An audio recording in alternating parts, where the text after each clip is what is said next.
kurikulum ke sekolah-sekolah. Beta waktu mulai dengan Amboina Ukulele Kids Community, itu pertama kan untuk mengalihkan anak-anak dari candu gadget, supaya tidak habiskan waktunya untuk main gadget dan bisa membuat konsentrasi belajar itu baik. Setelah itu jalan berapa bulan, terus kita berbicara dengan Pak Wali Kota, Pak Sekot, Pak Wakil Wali Kota dan Kadis Pendidikan. Di tanggal 23 Juli 2019 kita lalu melaunching Ukulele Go to School waktu itu. Jadi belum semua musik ya. Karena kita berpikir juga bagaimana ini bisa sustainable ukulele. Karena ada banyak sekali orang Ambon main musik ukulele bahkan sejak orang tua-tua. Banyak sekali, tetapi itu lalu kayak tiba-tiba hilang gitu.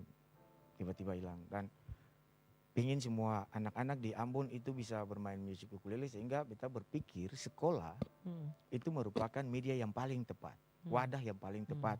Karena tidak bisa Niko Tulalisi atau Abang Gatot itu jalan mengajar satu pulau ini main ukulele. Kita punya keterbatasan, sehingga memang lalu liriklah kita untuk musik ukulele Go to School, sehingga guru-guru kita latih para siswa dan guru bisa melatih terus di sekolah situ. Dan sangat bersyukur pemerintah dengan AMO merespon juga dengan program Music Go to School itu. Dan sekarang sudah sampai bersama dengan Profesor Mercy sudah buat itu kurikulum dengan Bapak Rence Alphonse untuk di 5 sekolah SD dan 10 sekolah SMP. Sehingga kalau ditanya apakah musik tradisional mendapat tempat, ya beta boleh jawab bukan dapat tempat, dapat istana di ini kota. Untuk musik kota musik. Dengan musik tradisional lalu beta juga bicara soal music tourism. Di Griffith University tanggal 5 April tahun 2019 beta sudah presentasi di sana di Queensland tentang ukulele sebagai music performance untuk menghibur atau music tourism untuk wisatawan lokal di Ambon dan wisatawan asing yang datang. Jadi sudah sangat senang sekali semua yang kita aktivis musik kerjakan. Pemerintah kota itu lalu merespon bersama Bapak Roni dari AMO. Sangat sukacita sekali bahwa di tahun lalu di perayaan pertama di Jakarta lalu di launching lah itu music tourism. Siapa yang akan membuat music tourism berkembang? Ya kita-kita, ketong-ketong. Nah, bicara dan kritik pemerintah saja itu tidak cukup. Kita harus berbuat. Sehingga beta dengan channelnya beta main musik ukulele tapi suka pariwisata juga. Sehingga lalu di masa pandemi COVID, beta bilang wali kota, Pak, COVID tidak boleh lebih top dari musik di City of Music. Sehingga setiap hari kita lalu dengan menerapkan protokol kesehatan tetap membuat anak-anak bernyanyi, main musik ukulele. Karena ternyata musik seperti yang dibahas akhir-akhir ini kan baru digembar-gemburkan. Bermain musik meningkatkan imun tubuh. Kita sudah dari sejak COVID pertama tuh, sudah.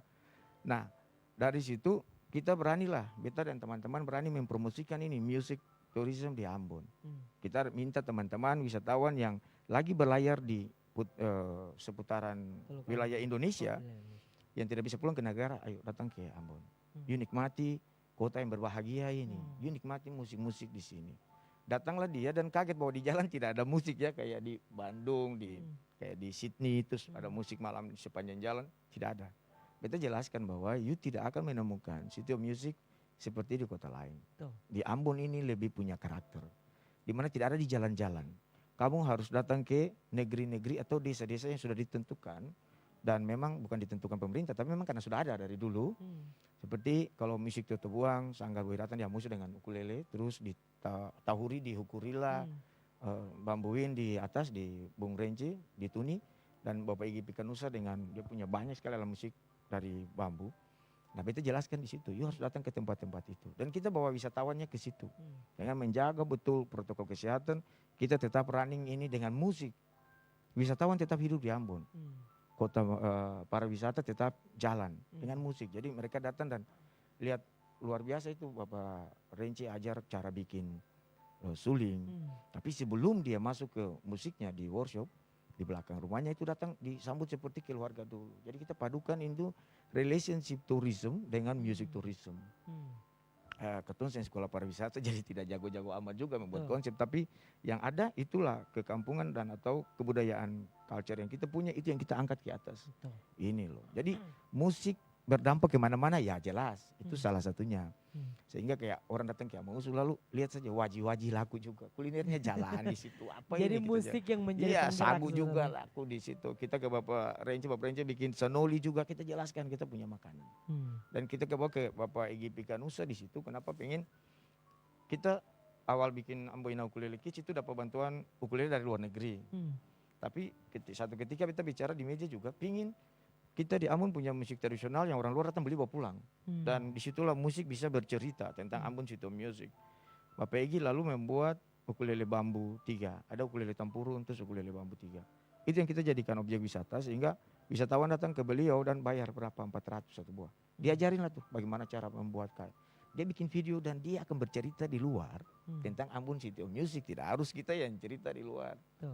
Karena lebih keren lagi itu kita kan pakai promosi Ambon Cito Music pakai Mulunet. Internet kadang juga daerah tertentu tidak sampai kan. Tapi Mulunet ini yang bule satu akan cerita ke bule lain akan cerita ke banyak bule. Dan ya itu promosi pariwisata yang paling mudah tuh saya pikir, beta pikir itu sudah caranya. Dan sudah berdampak ini untuk music tourismnya luar biasa sehingga memang semua orang dapat uang. Datang ke tempat-tempat yang tadi ekonomi aircraftnya tuh jalan. Ekonomi musisinya juga ada jalan. Sehingga memang yang tadi dari awal kita bilang untuk membuat ini berdampak ekonomi untuk pertumbuhan ekonomi khusus kesejahteraan para musisi. Musisi itu juga dituntut untuk kreatif. Jadi tidak bisa hanya kita tidak pemerintah kata bayar on time atau bikin panggung banyak-banyak, tapi kita juga harus kreatif. Ada beberapa musisi yang mungkin sebentar juga akan jadi narasumber itu yang kita lihat sudah cukup luar biasa memanfaatkan media sosial untuk menjual apa yang dia punya dan cukup keras dapat uang dia. Sudah hampir kaya banget dia. Itu jadi, dari beta. Jadi ternyata musik tradisi mendapatkan istana dengan cara seperti ini juga kita. Karena kalau bersaing dengan musik modern mungkin kita masih ketinggalan ya Pak Gatot ya. Kalau dibandingkan dengan negara-negara lain. Tapi kalau kita maju dengan tradisi dan music tourism, well that's the idea. Kita akan balik lagi Tia dan Sony masih bersama dengan Bung Niko dan juga Pak Gatot. Masih ada lagi satu tamu saya yang merupakan sebuah ancaman untuk Tia sehingga dia nggak berani nyanyi hari ini. Dia benar-benar takut untuk nyanyi hari ini. Siapakah dia?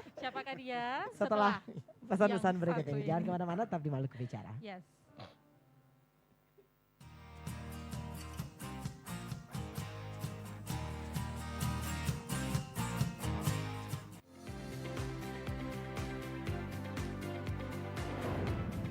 Bila kita mau membuka mata lebih jeli, maka kita akan temukan banyak sekali hal menarik di sekitar kita.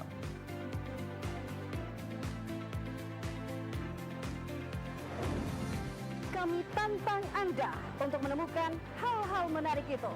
Bisa seputar humaniora, musik, gaya hidup, kuliner, ataupun berita eksklusif. Rekam dengan menggunakan ponsel pintar Anda dan kirimkan hasil tangkapan video Anda ke @redaksijurnalismehalayak@gmail.com. Anda juga bisa jadi jurnalis.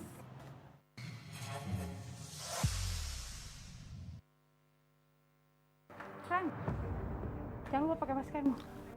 Aku tidak butuh masker.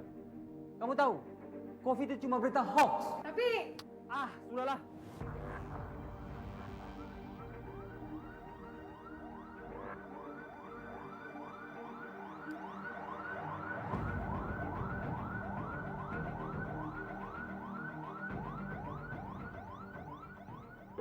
Saya bersyukur karena bisa sembuh dari COVID-19. Sejak itu, saya senantiasa mengikuti anjuran pemerintah, menjaga jarak bila berada di luar rumah, mencuci tangan dengan sabun dan air mengalir. Jangan kendor, disiplin pakai masker bila bepergian. Selalu meningkatkan imun dengan berolahraga. Mari kita menjaga diri dari COVID-19 dan tetap mengikuti anjuran pemerintah. Ingat itu. Mulai tanggal 17 Agustus 2021, TVRI akan memulai tahapan analog switch off di 11 kota dan Batam dan akan dilanjutkan secara nasional pada 2 November 2022. Siaran TVRI sudah dapat ditonton melalui TV digital. Terdiri dari 4 kanal digital. Kanal 1 TVRI Nasional, Kanal 2 TVRI Daerah, Kanal 3 Budaya, dan Kanal 4 Olahraga. Siaran TV digital dapat dinikmati dari televisi yang telah dilengkapi perangkat digital atau dengan televisi lama menggunakan set-top box. Siaran TV digital memberikan kualitas gambar yang bersih, suara jernih, dan beragam konten secara gratis. Yuk beralih ke digital. TV digital bersih, jernih, canggih.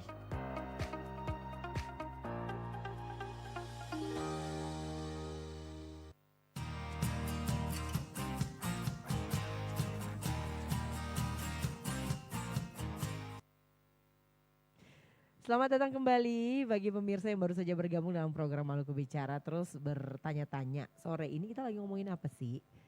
Belum jauh dari momennya, masih berbicara tentang 2 tahun Ambon ditetapkan sebagai kota kreatif berbasis musik dari UNESCO. Tadi kita udah ngobrol banyak sebelumnya bersama dengan 2 narasumber saya, ada Bung Niko Tulalesi, musisi dan juga Pak Gatot, juga musisi senior juga.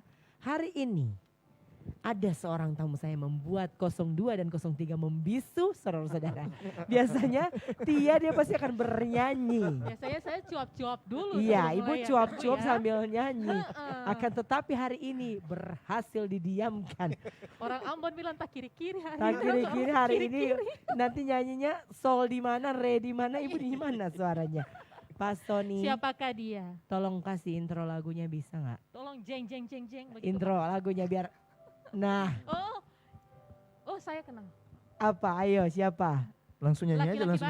Laki-laki baik. Satu-satunya di Provinsi Maluku dan di Indonesia. Satu-satunya. Kita sambut ini dia. Betul.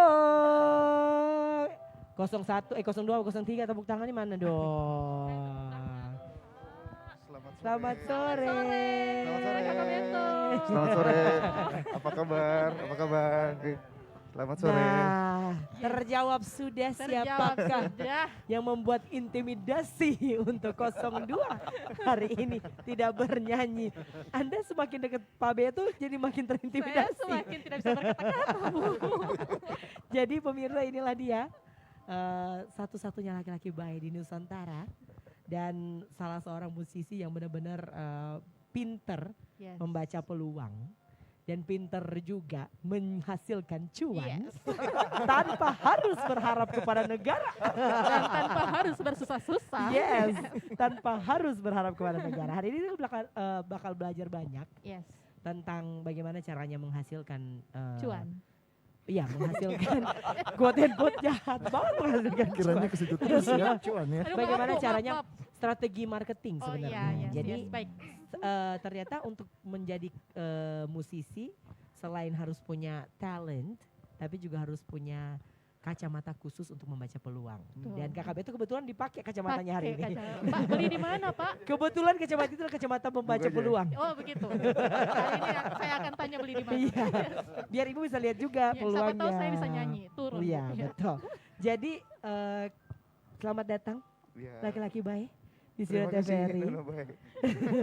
Kak Beto ini enak sekali kalau diajak ngobrol dan kita beberapa kali juga sudah berdiskusi tentang hal ini. Bagaimana kemudian musisi itu harus bisa sustain diri mereka sendiri dengan cara membaca peluang. Nah, Kak Beto ini setiap lagu yang dia rilis biasanya langsung viral. Contoh, laki-laki baik, saya baik nona, terus lagu favorit Ibu apa? Yang tadi? Tolong pakai hati. Betul, Pak. Nah, ya, betul sekali. Kita tanya dulu nih sama Kak Beto. Sebenarnya musik seperti apa yang pasar masyarakat Maluku mau? Iya, yang pertama terima kasih sudah boleh memberikan kesempatan buat saya ada di tengah-tengah senior yang luar biasa. Terima kasih banyak. Sebenarnya saya berproses ini sudah sangat lama. Saya dan beberapa tim, ada teman-teman juga, teman-teman biasa kita saling konsultasi lah, Saya bilang ke mereka gini, saya mau bikin lagu Ambon. Gitu. Terus dia bilang, itu keren itu. Karena kita harus tahu bahwa sekarang pasar musik Indonesia lagi sementara melirik pasar Indonesia Timur, musik-musik Indonesia Timur. Itu suatu apresiasi dan suatu bola yang harus kita tangkap gitu kita sebagai musisi. Nah, terus dia bilang ke saya bahwa Nyong kalau bikin yang biasa-biasa tuh kayaknya itu biasa saja begitu. Bilang bikin sesuatu yang beda. Bikin sesuatu yang beda. Saya bilang bedanya gimana? Nyong kalau muncul dengan lagu-lagu yang sudah pernah dibuat oleh teman-teman terdahulu, maka saya jamin 100% bahwa nggak akan dilirik. Dia bilang gitu. Terus gimana saya? Nah dia bilang, Nyong harus muncul dengan sesuatu yang secara psikologis bisa mempengaruhi orang. Wih, saya terkejut. Kenapa? Misalnya judul lagu. Judul lagu. Ketika satu kata melambangkan, maksudnya judul lagu itu hanya satu kalimat atau satu kata atau dua kata, tiga kata, itu mudah membuat orang, mensugesti orang. Kan Indonesia ini tingkat kepoannya tinggi gitu loh. Orang keponya tinggi sekali. Jadi ini apa sih? Saya bilang, oh iya benar juga ya. Saya mau bikin lagu laki-laki baik loh. Ah itu keren tuh Nyong. Ketika orang bilang laki-laki baik, orang cari, apa tuh laki-laki baik? Orang makin penasaran gitu. Dia bilang, saya bilang, oh iya. Saya coba bikin, makanya saya bikin sesuatu tuh beda dari sisi liriknya. Saya harus bersemedi. Berat nih. Ya, berat. Bersemedi untuk menentukan judul, karena judul itu sangat mempengaruhi orang untuk searching gitu. Saya bilang, oke, saya bikin lagu judulnya ini nih. Terus apalagi dari sisi klip. Video klipnya tuh harus bukan biasa-biasa saja. Harus menceritakan isi lagu itu. Itu yang akan bikin orang mencari gitu loh. Wih ini kok beda gitu. Bukan itu saja dia bilang. Musiknya yang pertama harus modern. Teman saya bilang harus modern. Makanya saya mencoba untuk mengemas lagu itu menjadi sesuatu yang sesuai zamannya gitu loh. Saya muncul di zaman milenial, saya harus bikin sesuatu yang memang sesuai zamannya, tren. Orang lagi suka-sukanya gitu kan. Orang pasang di WhatsApp story, ya kan, di Instagram apa segala macam. Itu keren itu, teman saya bilang tuh. Makanya saya mencoba bikin dan puji Tuhan alhamdulillah diterima oleh teman-teman semua. Dan saya bersyukur karena memang itu bagian dari strategi saya ketika masuk. Karena itu lagu pertama saya yang direkam secara profesional. Itu lagu pertama saya. Jadi terima kasih karena berkat strategi itu teman-teman semua kembali mengingat bahwa ada Beto. Ada laki-laki baik di Indonesia gitu. Jadi ini meng-highlight sih sebenarnya. Memecahkan stereotip bahwa Nyong Ambon tuh player semua kasihan. Tapi ketika laki-laki baik rilis semua Nyong Ambon jadi baik. Gitu kan.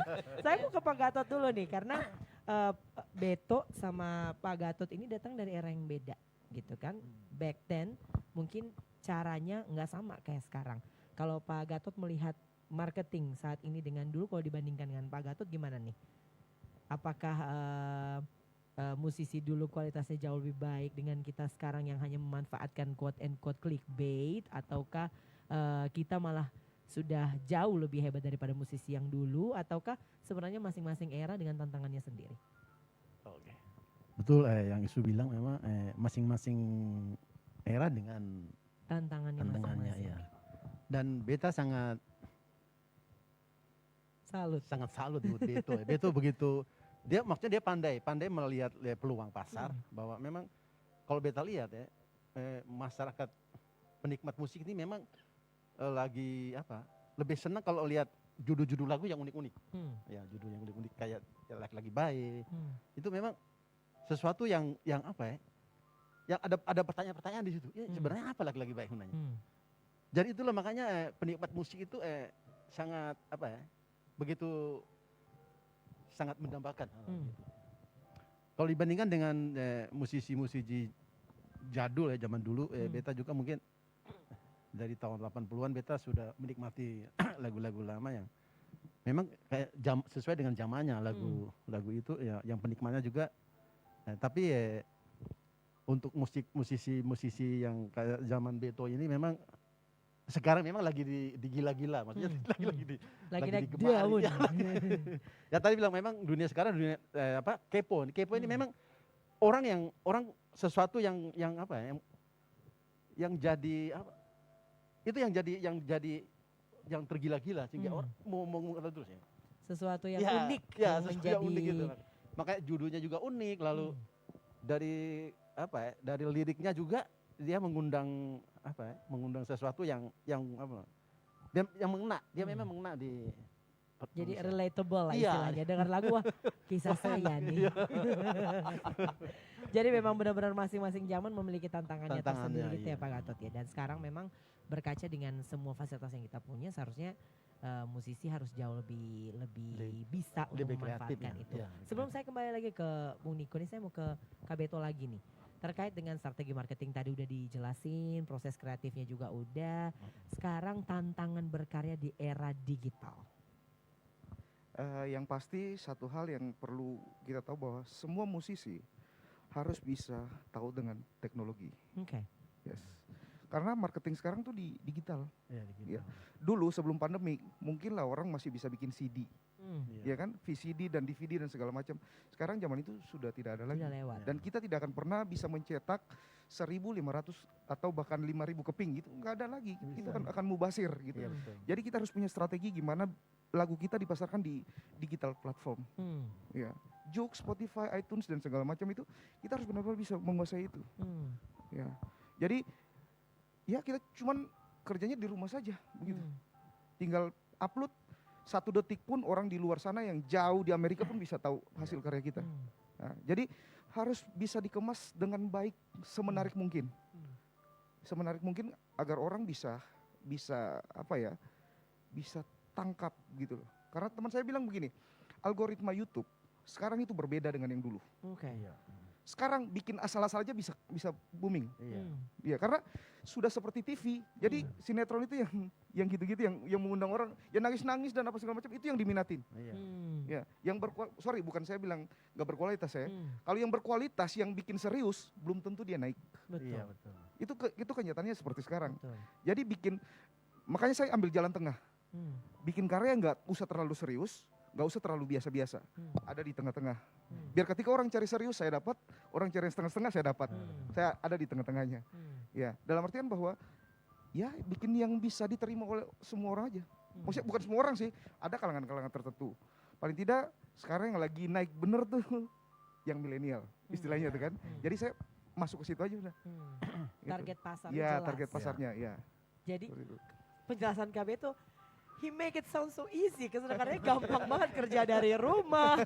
Tapi kenyataannya kayaknya gak semudah itu. Ibu. Sebelum saya ke Pak Niko lagi, ke Bung Niko. Tia sama Sony ada yang mau nanya nggak?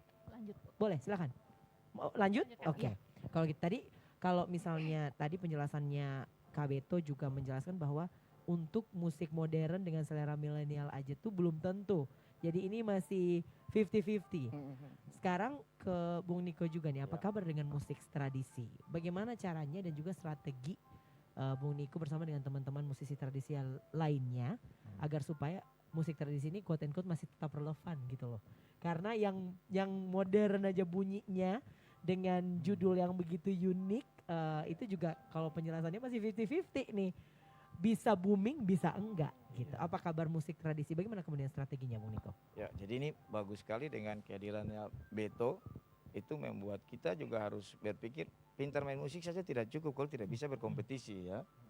Jadi mau maju itu memang entah itu musiknya modern atau musik tradisional, yang sangat dibutuhkan itu kreativitas. Tadi Beto cerita soal kenapa Beto sukses ya. Beto kreatif di situ bersama timnya.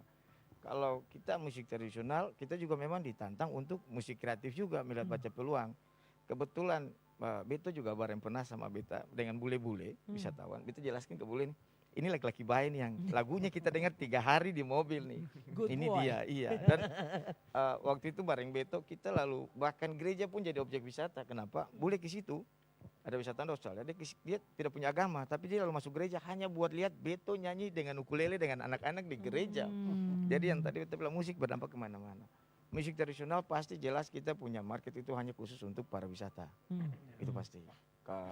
Kalau dengan musik modern paling kalau kita combine ya, atau sinergi dengan bikin musik modern dan ada musik etnik di situ itu bisa. Tapi kalau musik etnik sendiri pasti pasar kita tuh hanya buat yang kayak tadi tuh para wisata, karena itu lebih menjanjikan memang. Music tourism. Memang agak susah untuk kaya seperti Beto, tetapi ya adalah.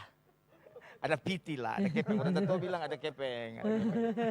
Pasti. Ada cuan, ada cuan. Iya, ada cuan. Jadi kita juga dari cara mainnya juga tidak bisa kayak dulu. Kalau Basudara bisa lihat Au kecil main itu kan beda dengan pola lama yang orang tua dulu main ukulele biasa. Di situ juga beta dan teman-teman juga tertantang untuk bagaimana kita berkompetisi. Berkompetisinya tidak dengan sesama karena sama orang Ambon jago main juk. Kita melihat negara lain punya cara main ukulele sehingga ketika mereka datang buat unik ukulele di Ambon, yaitu cara main kita. Nah itulah yang jadi kenapa sampai lalu banyak mahasiswa dari luar negeri datang untuk menulis ukulele di Maluku, karena mereka mau menuliskan tentang sesuatu yang belum dituliskan di literatur. Iya, bahwa musik ukulele di Ambon berbeda dengan musik ukulele di tempat lain, yaitu karena cara mainnya, bunyinya pasti sama. Ukulele bambu mono itu sudah di Brasil, tapi Pak Egi bikin yang 3, ukulele bambu 3, dan itu punya Maluku, itu karya anak negeri. Ukulele tampurung itu beta sudah main sejak kecil, itu sudah, dan itu yang punya ketorang. Dan inginnya banyak lagi orang Ambon membuat ukulele seperti itu uang di situ. Tempurung kelapa yang dibuang-buang dan dibakar, tapi ketika kreativitas jalan dan diubah jadi ukulele pelatur 700.000 tuh harganya tuh. Kalau kita bisa jual dalam jumlah banyak. Siapa yang sejahtera? Musisi dan pelaku ekonomi kreatif yang tukang-tukang itulah yang sejahtera. Nah ini yang mungkin harus mendapat perhatian khusus dari Dinas Pariwisata Kota Ambon. Kita sudah ngomong juga dengan Dinas Pariwisata Provinsi dan disupport untuk ke orang-orang yang itu, yang ekonomi kreatif. Jadi memang kalau ditanya kita memang harus berkompetisi. Harus, tidak ada pilihan. Mau hidup sejahtera ya mesti rajin musik kreatif. Bangun Maluku, bangun Kota Ambon dari musik itu tidak hanya pintar main kunci dan jago bermusik, tapi harus smart, harus kreatif. Tidak kreatif kita akan tertinggal. Sehingga ketika bicara di luar Ambon City of Music, yang orang-orangnya musisinya memang kenapa mereka maju banget ya? Ya kreatif kayak Beto. Itu. Terus musik baik hati kayak Bung Niko gitu ya. The true meaning of laki-laki baik. Gitu. Jadi kita jelaskan ke bule-bule juga nih. Di dunia ini hanya ada satu laki-laki baik, ini dia. Satu-satunya. Di dunia, di Nusantara dan di Maluku cuma satu. Jadi masing-masing genre juga beda-beda cara promosinya. Kalau Beto melihat pasar digital ini dengan segala hal yang harus benar-benar diperhitungkan, judulnya yang harus unik, tapi ternyata musik tradisi juga bisa stay relevant dengan memanfaatkan music tourism. Siapa pasar kita? Pasar kita ada di turis yang nanti akan datang. Kita akan kembali lagi dengan pertanyaan seputar bagaimana caranya memaintain titel Ambon sebagai kota musik dunia di 2 tahun terakhir setelah jeda berikut ini. Jangan kemana-mana, tetap di Maluku Bicara.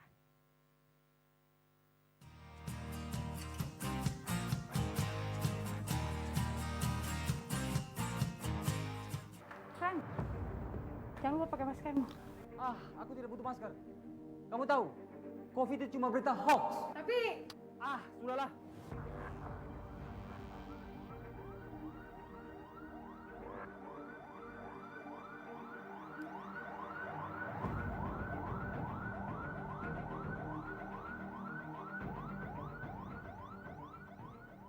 Saya bersyukur karena bisa sembuh dari COVID-19. Sejak itu, saya senantiasa mengikuti anjuran pemerintah, menjaga jarak bila berada di luar rumah, mencuci tangan dengan sabun dan air mengalir. Jangan kendor, disiplin pakai masker bila bepergian. Selalu meningkatkan imun dengan berolahraga. Mari kita menjaga diri dari COVID-19 dan tetap mengikuti anjuran pemerintah. Ingat itu.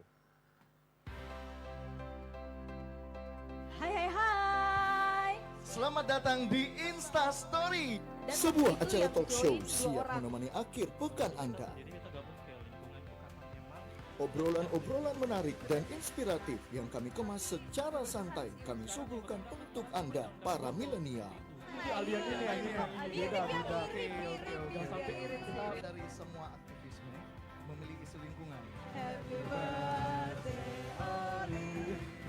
Habis mulung tuh pasti mandi di pantai. Kucingnya lagi lahiran kalau saya salah.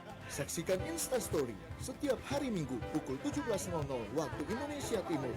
Hanya di TVRI Stasiun Maluku, media pemersatu bangsa.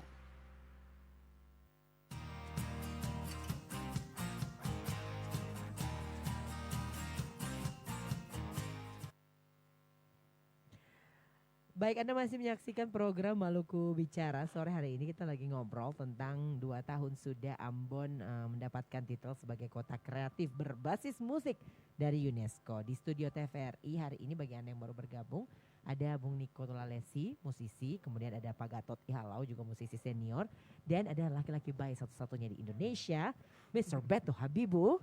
Tentu saja dengan 02 dan 03 ku yang hari ini nggak berani bernyanyi. Tidak berani berkutik. Ibu nyalinya udah kekumpul belum? Belum, Bu. Ya udah kalau gitu jangan dipaksakan. Minggu depan aja kalau gitu. By the way tadi sebelum jeda kita sudah ngobrol banyak tentang bagaimana kemudian musik bisa menghasilkan walaupun memang ini masih menjadi PR kita bersama. Masing-masing musisi kemudian sudah memproyeksikan ladangnya quotes and quotes dan juga trik agar supaya bisa stay relevan, even musik tradisi yang jika kita sandingkan dengan musik modern biasanya seharusnya tidak mendapatkan tempat, akan tetapi kalau di Ambon beda. Musik tradisi malah punya istana di sini karena kita punya pasar tersendiri dan ide musik Ambon Kota Musik Dunia ini juga berdampak bukan saja untuk faktor ekonomi tapi juga ada faktor lingkungan di sana, ada pariwisata di sana dan ada banyak sektor-sektor lain. Pendidikan pun turut menggerakkan Ambon sebagai Kota Musik Dunia. Satu pertanyaan untuk 3 orang narasumber saya hari ini, Bung Niko, Pak Gatot dan juga Kakak Beto. Bagaimana kemudian kita sepertinya berpacu dengan waktu ini karena seperti yang sudah disampaikan sebelumnya bahwa titel ini punya expirednya 4 tahun kalau misalnya di review lagi sama UNESCO dan kita tidak berhasil memenuhi pointer-pointer yang mereka tentukan, maka titel ini tidak akan lagi dilanjutkan, di-terminate sampai di sini. Sudah 2 tahun kita jalan dan berdasarkan penjelasan dari narasumber saya juga masih banyak hal yang kemudian harus dibenahi. 2 tahun ini cukup nggak? Bung Niko, Pak Gatot, sama Kakak Beto, kita masih bisa atau tidak? Secara real dilihat dengan kondisi seperti ini, di tahun keempat apakah masih bisa dipertahankan? Kita mulai dulu dari Pak Gatot yang paling senior, yang paling banyak pengalamannya. Oke, terima kasih Usi. Intinya pemerintah dan semua komunitas musik ini harus punya komitmen dan katong terus menjaga dan diberikan peluang buat musisi-musisi. Ya. Pemerintah harus sadar bahwa memang ini loh musisi ini punya kehidupannya di sini dan itu harus diperhatikan. Kalau memang betul-betul Ambon Kota Musik ini harus bisa bertahan. Karena apa? Tanpa komunitas-komunitas ini ya percuma saja. Ambon Studio Musik bisa. Jadi benar-benar penguatannya harus komunitas musik komunitas masing-masing. musisi harus diperhatikan. Yang tadi yang Katu mau ambil. Iya, ini gawat nih kalau mau ketawa nih gawat nih. Kita sih perlu. Intinya antara pemerintah dan komunitas musisi punya sinergitas untuk menjaga Ambon Kota Musik ini supaya jangan diputus tengah jalan. Karena ada yang skeptik loh Pak Gatot. Kalau ganti bos ya, ganti lagi. Itu makanya dia harus berlanjut, bersinergi. Jadi ya bos walaupun berganti wali kota harus juga menjaga ini. Betul. Menjaga ini, ya. Betul. Jadi ini bukan perkara siapa yang mimpin kita. Iya, bukan. Tapi ternyata ini PR kita semua. Ini bukan main-main. Ini Ambon punya punya wajah di sini. Punya wajah. Dan harus bertanggung jawabkan dan kita harus jaga. Betul. Oke. Coba kalau semua musisi kayak Pak Gatot ya. Jaya kita Bu. Di saya kita semua aman, tentram, terkendali. Yes. Bung Niko ketawa mulu nih. Kalau Bung Niko gimana nih? Ada yang tersirat di balik Ada yang tersirat di balik senyuman itu. Ini kan banyak orang pesimis juga bahwa Ambon akan bisa berlanjut atau akan ditarik lagi dari UNESCO. Kalau Beta melihatnya bahwa mau ganti wali kota yang hanya hobinya olahraga tidak akan mempengaruhi City of Music. Kenapa? Orang Ambon tetap bernyanyi, orang Ambon tetap bermain musik. Siapapun wali kotanya tetap kita akan tetap bermusik, kita akan tetap bernyanyi sehingga memang City of Music akan bukan hanya 3 tahun yang UNESCO tentukan, 30 tahun pun tetap akan terjaga sampai anak cucu. Luar biasa. Optimisme ini yang kita tahan. Iya. Sebelum kita dengar pendapatnya Kak Beto, kita lihat dulu nih Tia, Sony, Bung Niko, Pak Gatot sama Kak Beto ada pendapat-pendapat masyarakat dalam segmen Suara Netizen. Mainkan. Kita dengar pendapat masyarakat tentang Ambon Creative City of Music.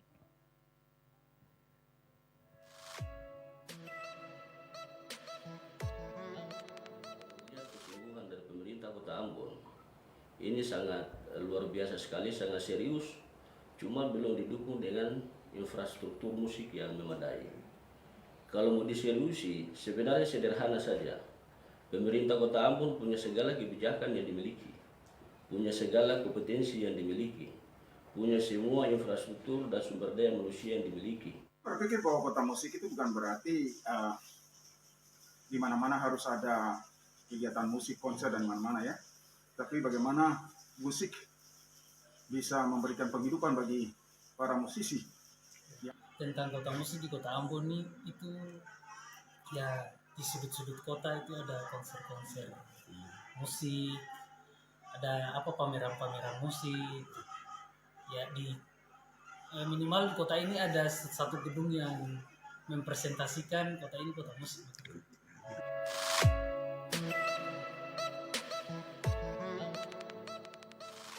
Nah ini bagus nih karena ternyata masyarakat juga masih menilai bahwa kota musik itu harus ada live show di mana-mana. Tapi ternyata penilaian untuk Maluku kan beda.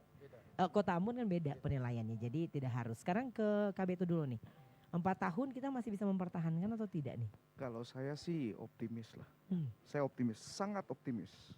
Ini menyangkut mau bilang harga diri atau apa ya. Maksudnya kita orang Ambon DNA-nya ya boleh-boleh pada bilang tuh bahwa orang Ambon itu kalaupun ada yang tidak bisa bernyanyi tapi dia bisa menilai bahwa yang nyanyi itu kiri, yang fals.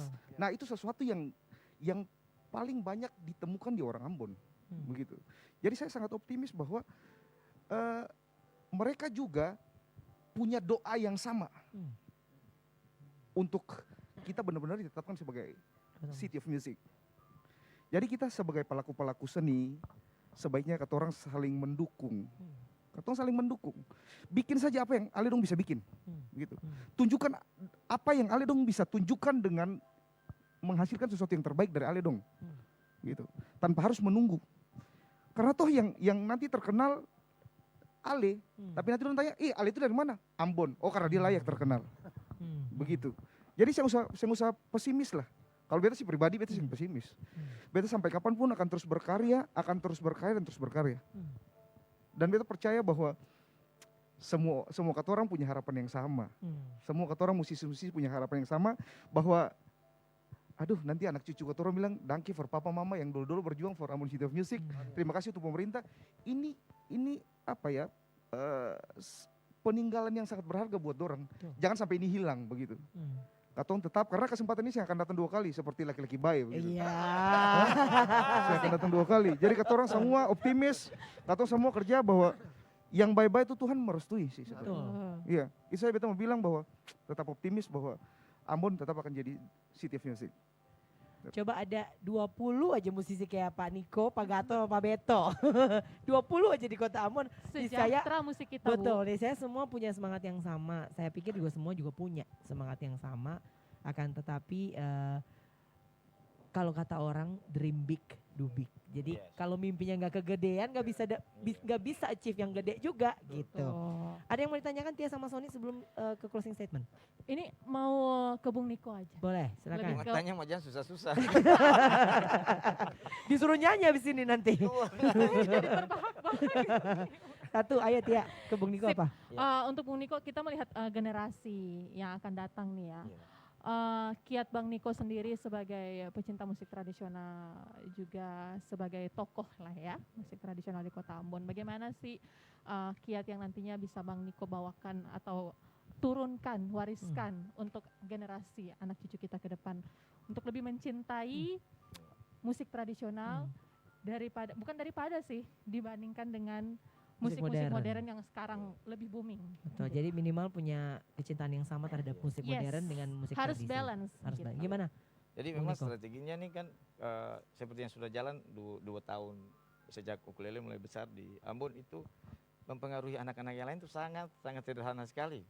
Kita tampil dengan jumlah banyak, dia pingin juga tuh. Betul. Kan kayak gadget nih kan.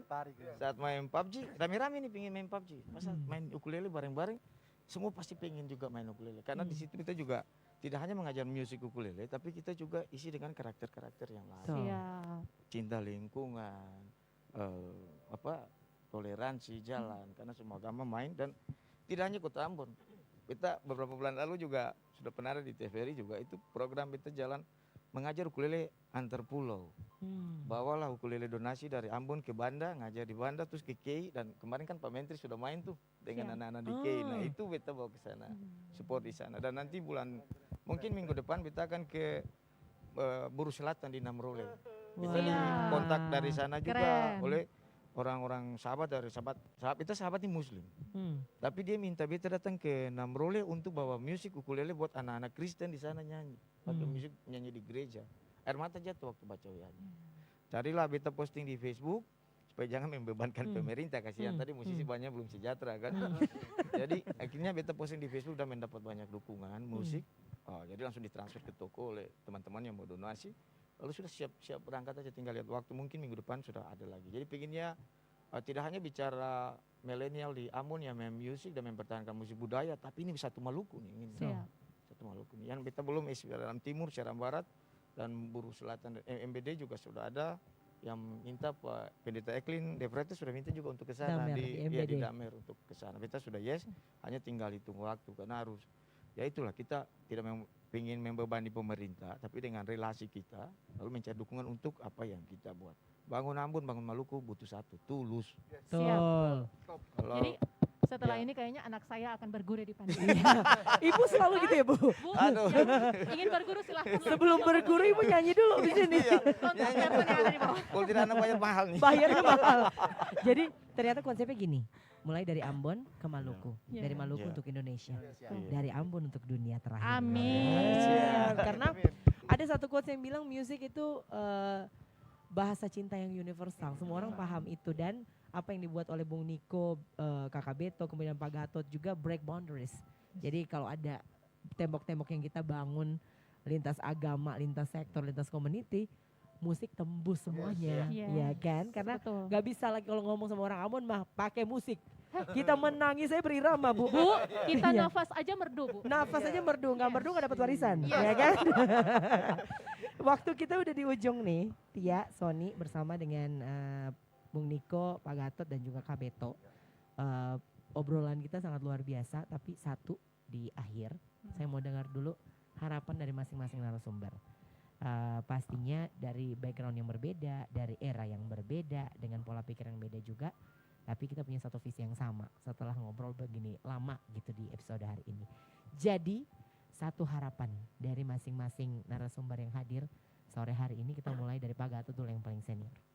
Kira-kira di tahun kedua Ambon sebagai kota musik dunia, ada harapan dari Pak Gatot selaku musisi senior representing them all. Jadi ngomongnya mewakili eranya. Silakan Pak Gatot. Oke. Sebagai musisi cuman satu sih keinginan ya, antara pemerintah dan musisi itu tetap satu bersinergi. Bagaimana Ambon sebagai kota musik ini harus tahan, harus pertahankan. Intinya ya katu bersinergi. Beta yang mau banyak-banyak bicara karena semua sudah dijelaskan semua bahwa salah satu supaya Ambon kota musik itu terus ada dalam pelukan ketong, ya satunya ketong harus tetap bersinergi. Siapapun nanti yang jadi pemimpin ke depan Ambon, dia harus punya komitmen terhadap Ambon kota musik. Karena nanti yang bisa merasakan ini kan ketemu anak cucu. Betul. Jadi, bahwa memang ini satu kebanggaan bahwa ini loh, bahwa Ambon ini pernah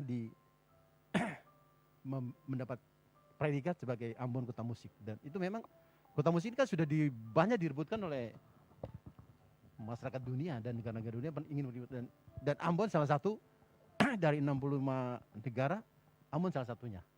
Oke. Terima kasih. Terima kasih banyak Pak Gatot. Berikutnya sebelum ke Kak Beto, Bung Niko dulu nih. What Ya, is your wish? Jadi City of Music itu sebuah kebanggaan, tetapi memang harus kita karyakan.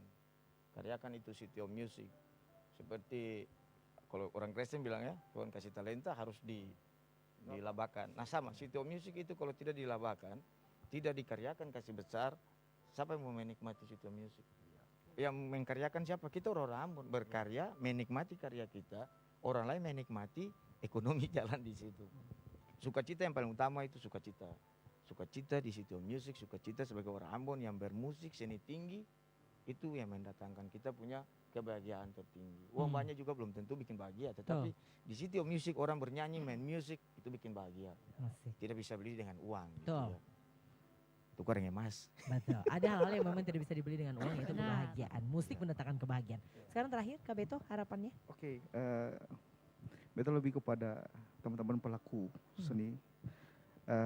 Mari kata orang bekerja, menghasilkan karya yang jujur, karya yang original.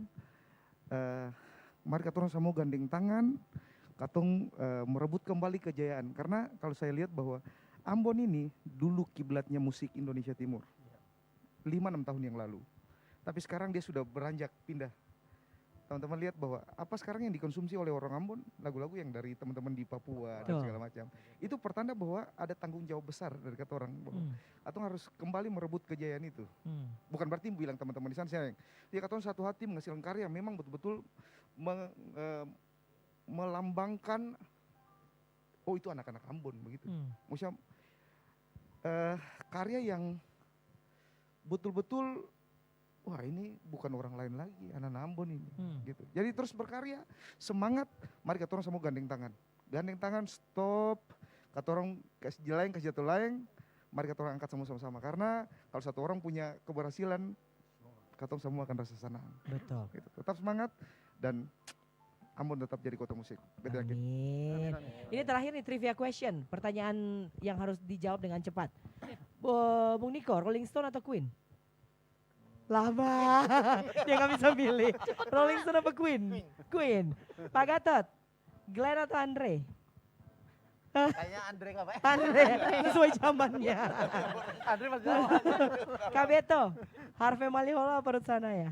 Ruth Sanaya. Ruth Sanaya, karena kemarin Mama Ute juga ada hadir di Ambon. Baiklah. Sony, Eni atau Tia? Tetap teman tuh Andre. Sony, Eni atau Tia? Nyanyi kamu. Baiklah. Terima kasih banyak untuk Bung Niko Tulalesi, kemudian Pak Gatot Ihalaw dan juga Mr. Beto Habibul, laki-laki baik. Gak afdol rasanya ya kalau ada orangnya di sini dia nggak nyanyi.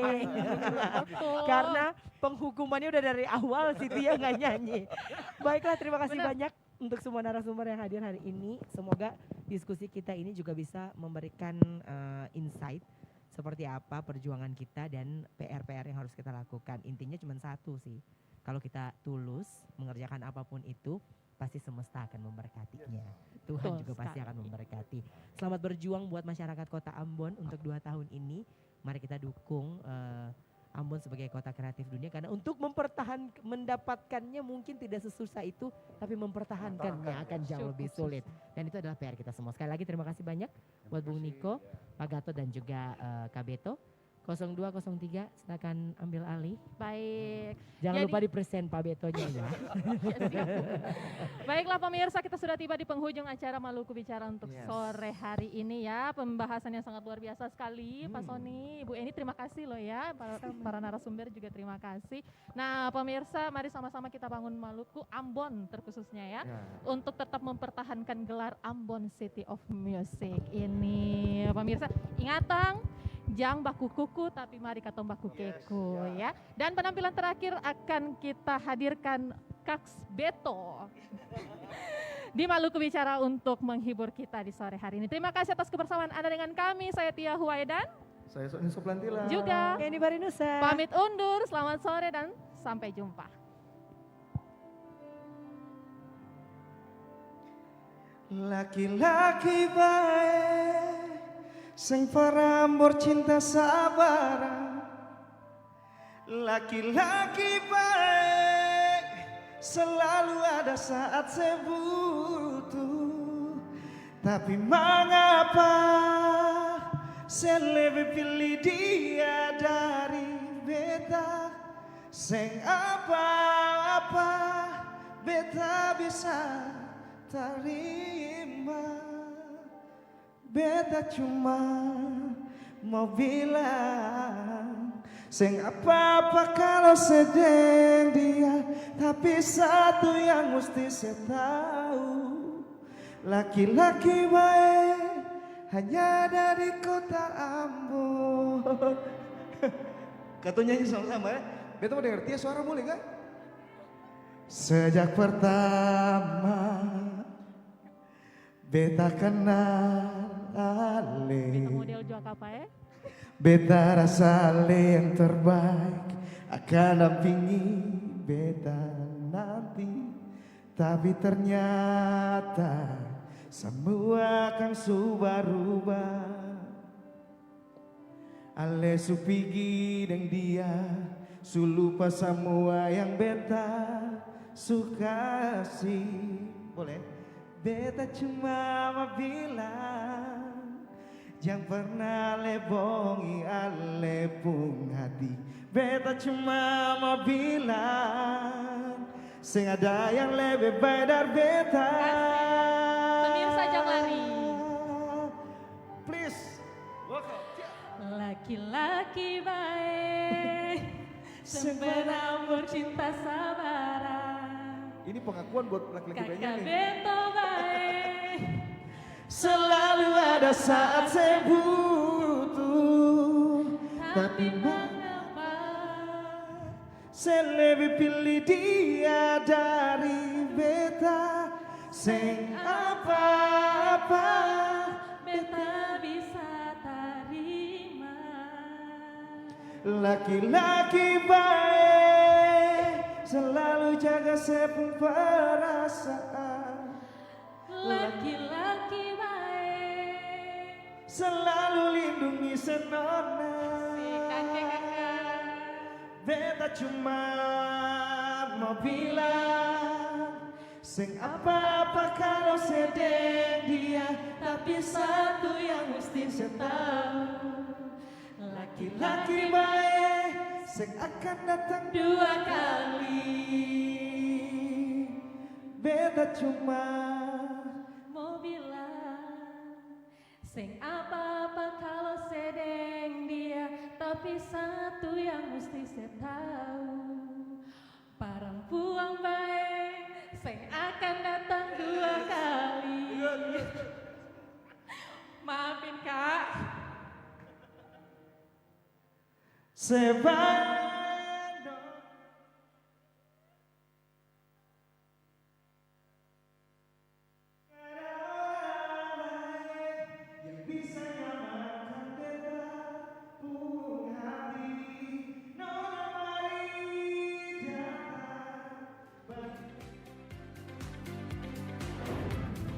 Bila kita mau membuka mata lebih jeli, maka kita akan temukan banyak sekali hal menarik di sekitar kita.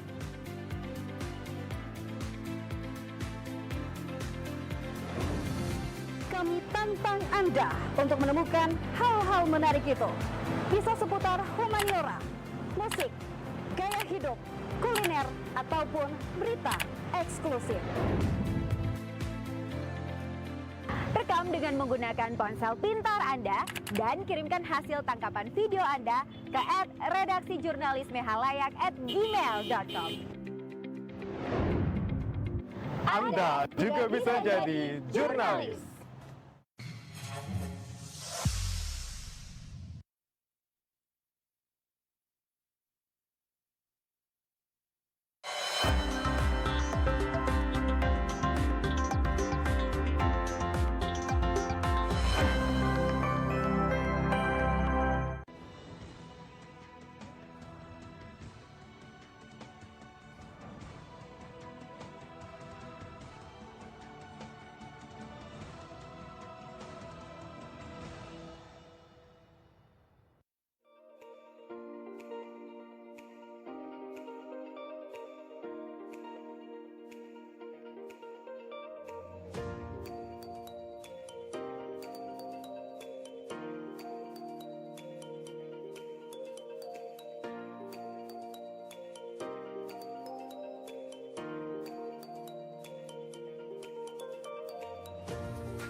Pesona merah sang mentari tersenyum malu saat perlahan menyinari dari ufuk timur.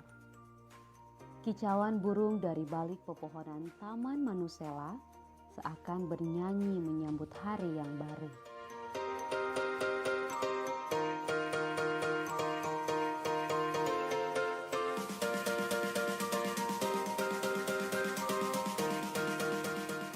Biru terlihat sejauh mata memandang.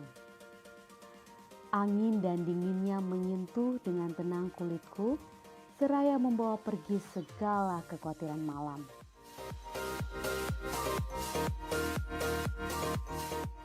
Laut Maluku kecintaan nenek moyangku kini memantulkan tarian gelombang yang secara berbalasan mengantarkanku dari satu kekaguman kepada kekaguman yang lain. Selamat datang di pulau terbesar di Maluku. Eksotisme laut dan pantainya, tebing dan gunungnya berkolaborasi sempurna dengan cantiknya flora dan fauna. Inilah dia dari Pulau Seram untuk pesona Indonesia.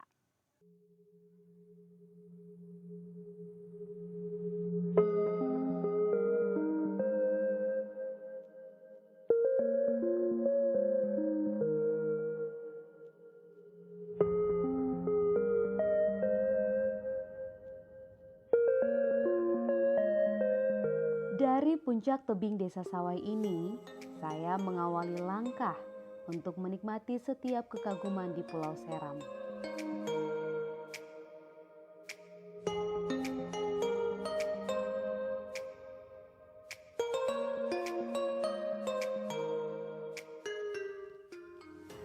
Gradasi warna langit dan laut yang menyatu pada garis horizon, serta perbukitan rimbun menghijau, terhampar indah menyelimuti desa kecil ini. Konon, Desa Sawai adalah desa tertua di seluruh daratan Maluku. Menurut cerita penduduk lokal, Desa Sawai pertama kali dibangun oleh para pedagang Arab yang datang ke Pulau Seram jauh sebelum Spanyol, Portugis maupun Belanda datang ke Maluku. Tak heran, kebudayaan masyarakat Sawai mendapat pengaruh dari kebudayaan Arab.